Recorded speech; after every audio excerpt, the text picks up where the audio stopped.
Take your soup, your stew, your food from 0 to 100 with this seasoning powder. 100% natural, no preservative, no MSG, natural.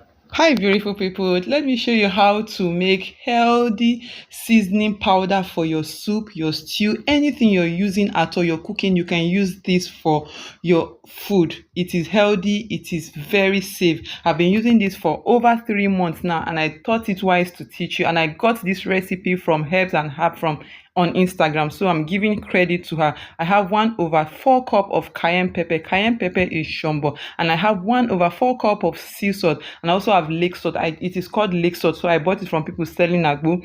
And then I have 1 cup of dried parsley. The last one I dried the parsley myself, but this time I got it from the market. And then I have 1/3 cup of black pepper. Black pepper is different from unzuza. Unzuza is Ashanti pepper. This is black pepper. And then I got the seed, and I grinded it. Okay, and then I have 1/3 cup of ginger powder, 1/3 cup of garlic powder, and 1 cup of leek. I dried this leek myself. I didn't get dried leek anywhere, so I bought the fresh one. I dried it. And then 1 cup of oregano. I got this oregano dried, right? And then 2 cups of onion flakes. You can buy it yourself. You can dry it yourself. I dried this one, but guys, trust me, I'm not going to dry it next time because the whole house was smelling of onion. I used a dehydrator. So into a bowl, you pour all your spice. You can pour everything together, just mix them together. Make sure you don't leave anything out. So you can get this spice from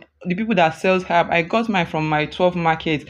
Everything here I got them from my 12 market. Even the leek I got the fresh one. There was no dry one, so I got it and I dried it myself. And then you mix everything together. Don't forget to add your sea salt, okay, and the lake salt. The lake salt I got it from people selling herbs, selling agbo. Yes, I don't know what people selling herbal things. Okay, so you can use your dry blender to grind it in batches, or you can use your normal blender. If your blender can grind, you can just pour everything, but here I'm using a grinder. So I'm going to put everything into my grinder, and then I will grind it into powder. Okay, so this is what I have after grinding. Here it is just so natural. You can see all the ingredients I use. Nothing, no preservative, nothing. Good for everything you are cooking. Don't forget to follow and like